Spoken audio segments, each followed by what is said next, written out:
trying to look up background info on the bump, so I guess I'll polish it later. You guys all know that Adult Swim's sign-off bumper, "The Dawn is your enemy"? There's a reason they don't show it anymore. The last day the bump was used as a sign-off. Instead of a normal running time of estimated 9 seconds, and then for an extended period of time until the automated servers were overtaken by our menu operation. We, or you may have, all know the sound that shook our childhoods or teen years.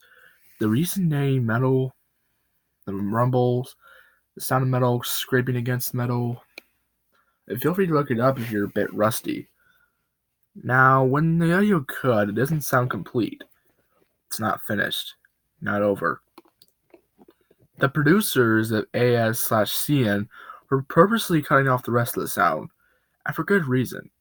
The rest that followed was the exact reason why you'll never see this bumper again on the air. Once again, it's supposedly only run for about 9 seconds, and this is a rough transcript of the usual audio. Resonating metal, followed by a rumble, followed by screamy metal, another rumble, and bumper. So what could you put together with that? Nothing rings a bell, right? Exactly. This part they used is utilized effectively to scare off children that have still tuned into Adult Swim. It even gives adults goosebumps, because it's that good. It's closely rivaled the Hammer Clinks and the William Street production card at Nightmare Fuel. Getting back on topic, usually a Cartoon Network employee would enter the control room led by an Adult Swim crew member and take over for a day. It wasn't quite the case that day, however. The usual man scheduled to keep the sign on and such programming for CN for some reason did not start the day's schedule. No one knows if he did this purposely or whether or not his contract was terminated.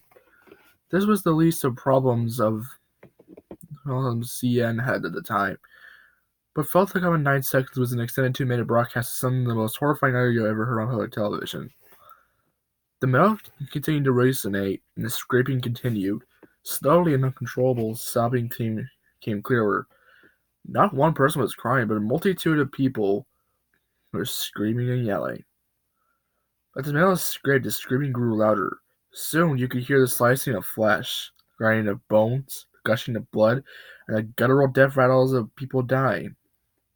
All across the United States, millions of children and adults were being exposed to what sounded like a barbaric mass murder. People were calling in all across the country, crying and screaming or begging for it to be turned off. Something kept their eyes attached to the screen and kept them listening to the broadcast. People assumed the control room was finally gotten into and the bump was shut down, adding a traumatic experience. Oh boy, where was I? No one could undoubtedly forget. In the last few moments, as the resounding rail grew into an unbearable volume, the channel showing the peaking sun viewed the viewer, and the channel cut to bars and tones. How is Cartoon Network going to cover this up? No one knows their exact tag to this day.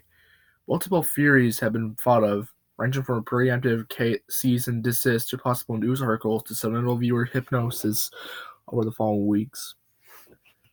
While all public evidence does not officially exist, Cartoon Network officials do acknowledge a hijacking of the channel's frequency on the day, but go into no further detail. Only morning bumps, including TDIYE, were replaced with the corresponding ones from the 1:30 a.m. time slot. Word is, however, that somewhere hidden in an Indian site, accessibly only via Tor, is a recording of the bump played that morning. The question asked the most among the few who remember how Cartoon Network got the audio in the first place.